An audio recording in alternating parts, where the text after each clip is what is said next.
I need to ask you something, and I want to be polite about it, because you deserve that. But I truly need you to hear me. Please stop eating these vegetables. I know how that sounds, a health channel telling you to stop eating vegetables. But these are not vegetables. Not anymore. What they did to them in the factory, in the can, in the jar, in the freezer aisle, it turned them into something your arteries cannot survive. A meta-analysis published in the British Medical Journal, tracked over 177,000 people. What they found was that the single biggest dietary driver of stroke is not sugar, not fat, not cholesterol, it is sodium. There are 7 vegetables that most seniors eat every single week, believing they are eating healthy, that contain more sodium per serving than a bag of potato chips. You eat them for dinner, your blood pressure spikes by bedtime, and between 2 and 4 a.m., while you are unconscious, your arteries are under siege. I'm going to walk you through these 7 worst offenders. The vegetables that are raising your stroke risk overnight. I'll rank them by how deceptively they're marketed, how much hidden sodium they actually contain, and how directly clinical research links them to vascular damage. Number 1 is in nearly every senior's refrigerator right now, and when I show you what it does to your blood vessels at 3 a.m., you will never look at it the same way again. But first, here's something your doctor may not have explained. Your stroke risk is not constant throughout the day. It peaks during a specific 4-hour window while you sleep. What you eat for dinner, specifically what you think are vegetables, determines whether your arteries survive that window or rupture inside it. To understand why, you need to know how strokes actually happen overnight. Your blood pressure follows a 24-hour cycle. During the day, when you're upright and moving, gravity distributes blood throughout your body. Your heart works at a manageable pace, and your arteries handle the pressure. But between 10 p.m. and 6 a.m., your body enters a phase called nocturnal dipping. Your blood pressure is supposed to drop 10 to 20% while you sleep. That's when your arteries rest and repair microscopic damage from the day. This dip is essential. Here's the problem. When you eat high-sodium food in the evening, your body retains fluid. Sodium holds on to water. For every excess gram of sodium, your body holds approximately 1 liter of extra fluid. That fluid enters your bloodstream, and when you lie down, it pools in your chest cavity, around your heart, and against the walls of your carotid arteries, the ones that feed your brain. Your blood pressure doesn't dip, it spikes. This is called non-dipping hypertension, and it's one of the strongest independent predictors of stroke in adults over 65. A landmark meta-analysis published in the British Medical Journal in 2009 reviewed 13 prospective studies with over 177,000 participants. The findings were clear. Higher sodium intake was associated with a 23% increased risk of stroke. The researchers noted that because most studies underestimate actual sodium intake, the true risk is likely even higher. Another study, the Northern Manhattan Study, published in the journal Stroke in 2012, followed over 2,600 adults with an average age of 69 for 10 years. Participants consuming 4,000 milligrams or more of sodium daily had a 159% higher risk of stroke compared to those consuming 1,500 milligrams or less. And for every additional 500 milligrams of daily sodium, stroke risk increased by 17%. That's less than a quarter teaspoon of salt. The vegetables I'm about to share with you contain 600 to 1,400 milligrams of sodium per serving without you ever tasting the salt. Now you understand why what you eat for dinner matters more than what you eat for breakfast, and why eating your vegetables can be the most dangerous advice your doctor ever gave you, if you're eating the wrong ones. Let's start with number 7. Store-bought coleslaw and creamy vegetable salads. That tub from the deli counter, the creamy broccoli salad, the garden potato salad. Every single one of these sits in the prepared food section with a label that says something like made with real vegetables, or fresh from our kitchen. They are sodium grenades dressed up as salads. Think about what coleslaw tastes like: creamy, a little sweet, a little tangy. You taste the cabbage, the carrot, the dressing. What you don't taste is the 400 to 800 milligrams of sodium hiding in a single half-cup serving. The sweetness masks the salt, the creaminess coats your tongue, so your sodium receptors barely register what's happening. The food industry spent decades engineering that exact flavor profile, sweet enough to hide the salt, creamy enough to make you eat twice the serving size. These salads hit you with two-stroke accelerators at once. First, the sodium. A typical Deli coleslaw contains 360 to 500 milligrams per half cup, but most people eat a full cup as a side dish. That's 700 to 1000 milligrams from what you thought was a vegetable. Second, the saturated fat. Mayonnaise-based dressings run 10 to 12% saturated fat. A 2019 prospective study in the British Medical Journal, with over 105,000 participants, found that higher consumption of ultra-processed foods, including commercially prepared salads with industrial dressings, was significantly associated with increased cardiovascular and cerebrovascular disease risk. After age 65, your kidneys process sodium 30 to 40% slower than they did at 40. That coleslaw you ate at 6:30 p.m. is still elevating your blood volume at 2 a.m. Your younger self would have cleared that sodium by midnight. Your kidneys can't do that anymore. The sodium stays, the pressure stays, the risk stays. If you love coleslaw, make it at home. Shred cabbage and carrots, dress with olive oil and apple cider vinegar, add a pinch of celery seed. Homemade coleslaw, 30 to 50 milligrams of sodium per serving. The store-bought version is about 15 times that. Number 6. Canned vegetables. Canned green beans, corn, peas, carrots, tomatoes.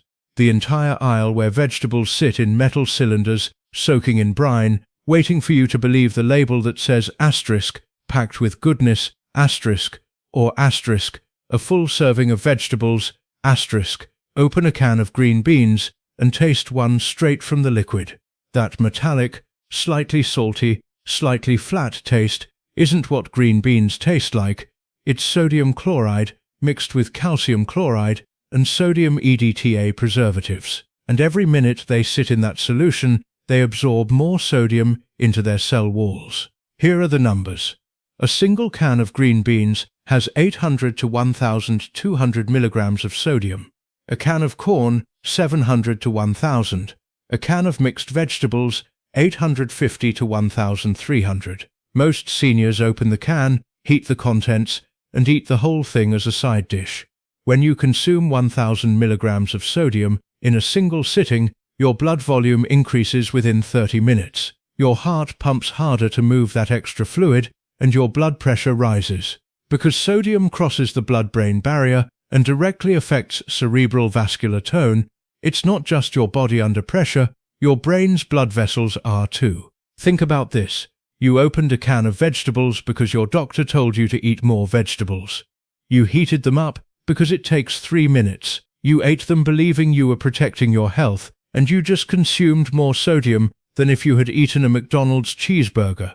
The cheeseburger has 840 milligrams. The can of vegetables has up to 1,200. Seniors over 65 are the largest consumers of canned vegetables in the United States. The food industry knows that convenience matters when mobility is limited, when cooking for one feels overwhelming, when arthritis makes chopping difficult, and they exploit that need by loading their products with the cheapest preservative on earth, sodium, while printing *heart healthy* on the label. If you must use canned vegetables, drain the liquid completely and rinse them under cold running water for 30 seconds. Studies show that draining and rinsing reduces sodium by 40 to 50%. It's the difference between 1,000 milligrams and 500. Better yet, use frozen vegetables with no added sodium. The same convenience, 2 minutes in the microwave, pennies per serving. Number 5. Pickled vegetables. Pickles, pickled beets, pickled onions, sauerkraut from a jar, kimchi from the refrigerator aisle, relishes, chutneys, every jarred condiment that markets itself as a fermented vegetable packed with probiotics and ancestral wisdom. Some of these are genuinely beneficial when prepared correctly, but the version sitting on most grocery store shelves is a sodium bomb soaking in vinegar brine that can contain 800 to 1,600 milligrams of sodium per serving. That satisfying crunch when you bite into a pickle, that sharp, briny, puckering sourness, your brain registers that as sour, not salty. That's the deception. Acidity masks sodium on your palate. You taste vinegar, you don't taste the 780 milligrams of sodium in a single dill pickle spear. Your tongue is fooled, your arteries are not. Pickled vegetables deliver sodium in a particularly dangerous form. The brine solution penetrates the entire cell structure of the vegetable. Unlike surface salt on a chip, salt you can see, salt you can taste, the sodium in pickled vegetables is embedded inside every fiber. You cannot rinse it off or drain it away, it's part of the food. A large-scale prospective study from Japan, published in the International Journal of Epidemiology followed dietary patterns and stroke incidents for over a decade.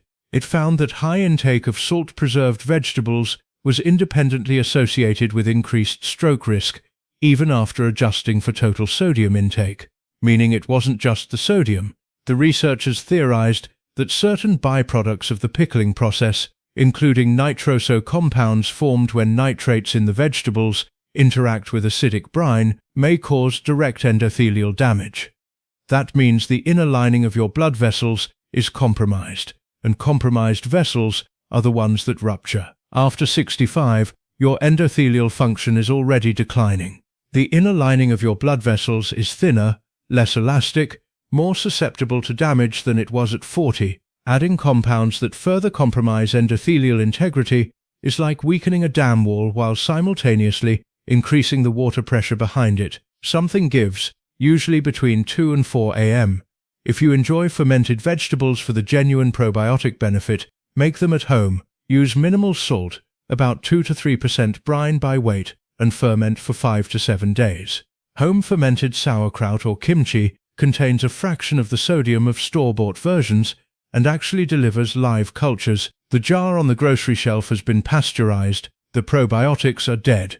Number 4. Frozen vegetable meals. Frozen stir-fry kits with sauce packets, frozen vegetable medleys in butter sauce, frozen steamer bags with seasoning. Every frozen product in the health food section that shows a steaming plate of colorful vegetables on the front and hides 800 to 400 milligrams of sodium on the back. You know that moment when you pull the tray from the microwave, peel back the film, and that cloud of savory, buttery steam hits you. It smells like a home-cooked meal. It looks like roasted vegetables with herbs. It tastes like comfort. What you're actually smelling is sodium-laden butter sauce vaporizing. What you're tasting is monosodium glutamate amplifying a flavor profile engineered to make you feel like you cooked something nutritious. You didn't. Frozen vegetable meals combine 3 stroke accelerators in a single convenient tray. First, the sodium.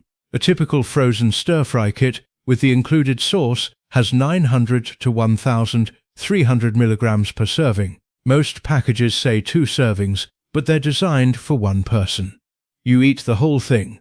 That's 1,800 to 2,600 milligrams. The American Heart Association recommends no more than 1,500 for the entire day if you're over 65.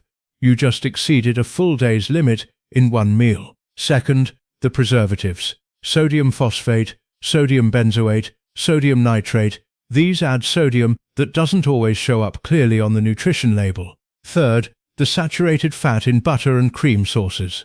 After 60, elevated LDL from saturated fat accelerates atherosclerotic plaque buildup in your carotid arteries. These plaques narrow the vessel, and a blood pressure surge, like the one caused by the sodium in this same meal, can dislodge a plaque fragment. That fragment travels to your brain. That's an ischemic stroke. A 2024 meta-analysis of 22 prospective studies, published in The Lancet Regional Health found that the highest intake of ultra-processed foods was associated with a 17% increased risk cardiovascular disease and a 9% increased risk of stroke compared to the lowest intake. Frozen vegetable meals with industrial sauces fall squarely into the ultra-processed category. You bought these meals because you were trying to be healthy. You chose the one with vegetables. You skipped the fried chicken dinner. You skipped the mac and cheese. You reached for the vegetable stir-fry because you're the kind of person who tries, and the food industry punished you for it. They took your good intention and loaded it with the same sodium that's in the meals you were trying to avoid. The only difference is the picture on the box. Buy plain frozen vegetables. No sauce, no seasoning, no butter. A bag of frozen broccoli, cauliflower, or mixed vegetables with nothing added has 0 to 30 milligrams of sodium per serving. Season them yourself with olive oil, garlic, black pepper, lemon juice. You get the convenience, you skip the sodium, and you save money. Number 3. Vegetable juice cocktails. The kind that comes in a can, a bottle, or a small red-labeled box. The kind your doctor may have actually recommended, claiming it gives you a full serving of vegetables in every glass. It may be the most brilliantly marketed sodium delivery system in the history of the American food supply. That thick, savory, slightly spicy tomato vegetable taste, the heaviness of it in your mouth, the way it feels more like food than a drink, that weight, that satisfying density isn't nutrition, it's sodium. A standard 8-ounce serving of the most popular vegetable juice in America contains 640 milligrams of sodium. The small can, sold in 6 packs at every grocery store and gas station, is 11.5 ounces. That's 920 milligrams of sodium in what you believed was a health drink. Liquid sodium is absorbed faster than sodium in solid food. When you eat a salty cracker, digestion takes 30 to 60 minutes before the sodium enters your bloodstream. When you drink 920 milligrams of sodium in vegetable juice, absorption begins in your stomach within minutes. Your blood volume increases rapidly. Your blood pressure spikes faster and higher than it would from the same amount of sodium in solid form. Many seniors drink vegetable juice with dinner or as an evening snack, believing it's healthy and counts as a vegetable serving. They go to bed with 920 milligrams of rapidly absorbed sodium coursing through their bloodstream. Remember what I explained about nocturnal dipping? This is the opposite, a nocturnal blood pressure surge, and it's happening because of something marketed on the label as a vegetable serving. Number 2. Canned vegetable soup. Instant soup cups, hearty vegetable stew from a can, tomato soup, minestrone, garden vegetable, every can and packet in the soup aisle that shows a bowl overflowing with wholesome vegetables and says asterisk, made with real vegetables, asterisk or asterisk, good source of fiber, asterisk. According to the CDC, soup is the single largest contributor of sodium in the diets of Americans over 60. Not chips, not fast food soup. Think about how a bowl of hot vegetable soup feels on a cold evening. That warmth spreading through your chest, that rich, savory broth, that feeling of being taken care of, nourished, comforted. Now think about what's actually creating that warmth and savory depth: sodium. Between 800 and 1,400 milligrams per serving, and every can contains approximately 2 servings. But nobody eats half a can of soup, you eat the whole can. That's 1,600 to 2,800 milligrams of sodium in a single bowl at dinner. The American Heart Association recommends 1,500 milligrams for your entire day if you're over 65. One bowl of soup exceeds that. Soup delivers sodium in the most bioavailable form possible, dissolved in hot liquid. There's no fiber matrix to slow things down, no solid food requiring mechanical breakdown. The sodium enters your bloodstream faster than from any other common food source. Because soup is eaten hot, it increases gastric blood flow, which accelerates absorption even further. You're essentially running sodium directly into your circulatory system through an express lane. Soup is an evening food, a cold weather food, a comfort food eaten during the exact hours, 5 to 8 p.m. That position the sodium surge perfectly for the overnight stroke window. A 2013 Cochrane systematic review, one of the most rigorous evidence standards in medicine, analyzed randomized controlled trials of sodium reduction and found that modest reductions produced significant reductions in blood pressure. In adults over 50, the blood pressure reductions were nearly double what was seen in younger adults. Your blood vessels are more sensitive to sodium now than they have ever been in your life. Your grandmother made soup from bones, vegetables, water, and a pinch of salt. It had maybe 200 milligrams of sodium per bowl. It was real food. What sits in that can on your shelf is not your grandmother's soup. It's an industrial product manufactured by a company that pays food scientists to engineer the exact sodium level that makes you eat more, buy more, and come back for more. They studied your palate, your habits, your trust, and they printed asterisks, wholesome asterisks on the label. Soup is the most commonly consumed evening meal among seniors living alone. It's warm, easy, requires no preparation, and feels like self-care. The food industry knows you're eating this alone in the evening before bed. They know what the sodium will do to your blood pressure at 3 a.m., and they sell it to you anyway. Make soup in batches on the weekend. A large pot of homemade vegetable soup, onions, celery, carrots, tomatoes, garlic, beans, low-sodium broth, herbs, takes about 40 minutes and gives you 8 to 10 servings. You can freeze in individual containers. Each serving has 100 to 200 milligrams of sodium versus 800 to 1,400 in the canned version. If you can't cook, buy the lowest sodium version available and dilute it with water or unsalted broth. Adding 1 cup of water to a can of soup reduces sodium concentration by roughly 30%. It's not perfect, but it's the difference between a blood pressure spike and a manageable load. Number 1. Fried vegetables. Battered vegetables, breaded vegetables, onion rings, fried zucchini, tempura vegetables, fried okra, fried green tomatoes, breaded cauliflower bites from the freezer, loaded potato skins at the restaurant covered in cheese and bacon, every vegetable that was dipped in batter, coated in breadcrumbs, and submerged in industrial frying oil until it became something your blood vessels cannot recognize as food.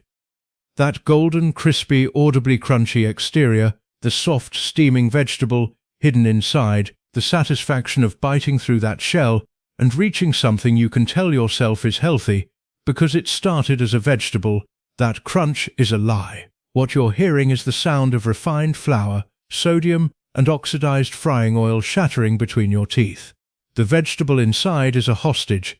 It didn't volunteer for this. Fried vegetables attack your vascular system through 4 pathways simultaneously. Pathway 1. Sodium. The breading, the batter, the seasoned flour, all loaded with sodium.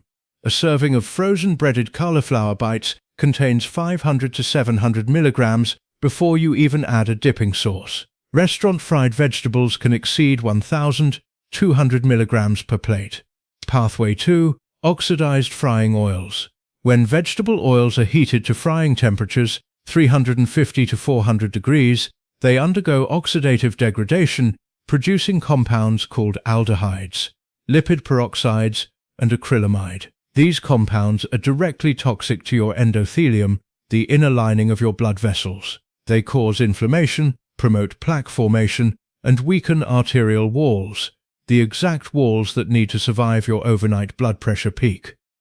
Pathway 3. Trans fatty acids. While industrial trans fats were largely banned in 2018, restaurants and commercial kitchens using partially reused frying oil still generate trans fats through the degradation process. Even small amounts increase LDL cholesterol and decrease HDL, the worst possible combination for stroke prevention. Pathway 4. Acrylamide. When starchy foods are fried at high temperatures, they produce acrylamide, a compound classified as a probable human carcinogen. Emerging research suggests it also promotes vascular inflammation and oxidative stress, compounding the damage from the other 3 pathways. A 2021 meta-analysis published in Heart pulled data from 17 studies with 562,445 participants and over 36,000 major cardiovascular events. The findings were clear. The highest fried food intake was associated with a 28% increase in major cardiovascular events, a 22% increase in coronary heart disease, and a 37% increase in heart failure compared to the lowest intake.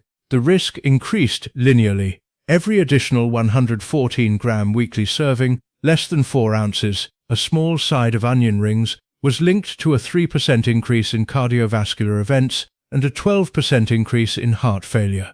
Every single week, you were told vegetables are healthy. You were told to eat more of them. Nobody, not your doctor, not the food label, not the health magazines, distinguished between a steamed broccoli floret and a deep-fried, battered, sodium-loaded broccoli bite from the freezer aisle.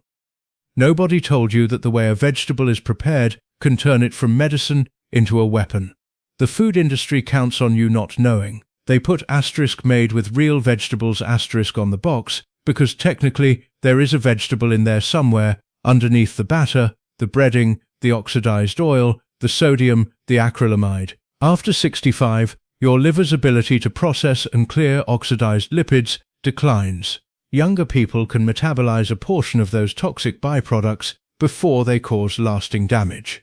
Your liver cannot keep up. The aldehydes and lipid peroxides from fried food stay in your circulation longer, cause more endothelial damage per exposure, and accumulate over time. Every plate of fried vegetables leaves a residue your body can no longer fully clean up. Roast your vegetables. Cut broccoli, cauliflower, zucchini or onions into pieces. Toss with a tablespoon of olive oil. Season with garlic powder, black pepper, and smoked paprika.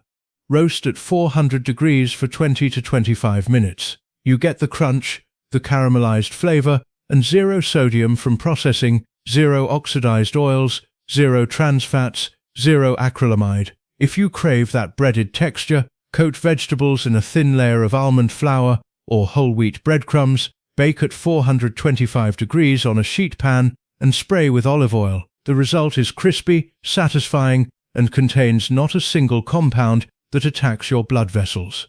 Now, before you reorganize your kitchen, I want to highlight a few combinations that multiply your overnight stroke risk beyond what any single food on this list does alone. These are the pairings that can turn a blood pressure spike into a vascular emergency. First, do not eat canned soup and take your blood pressure medication at the same time without understanding what happens. If you take your blood pressure medication in the morning and eat canned soup at night, there's a 6 to 8 hour gap where the medication is at its weakest blood level while your sodium load is at its highest.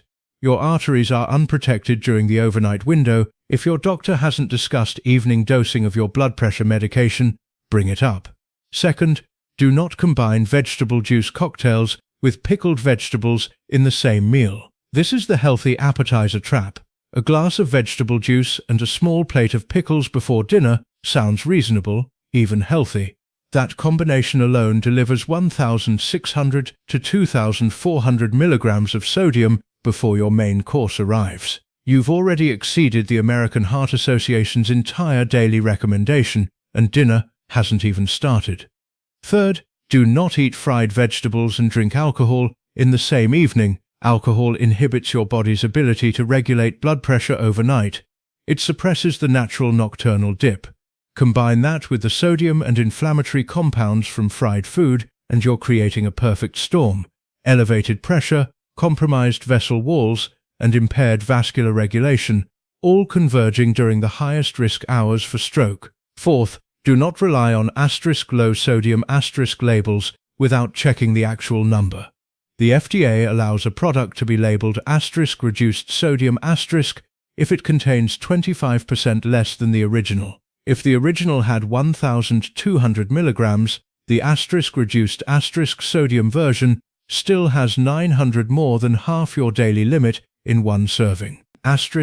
Low sodium means 140 milligrams or less per serving. Reduced sodium is not low sodium Read the number, not the marketing.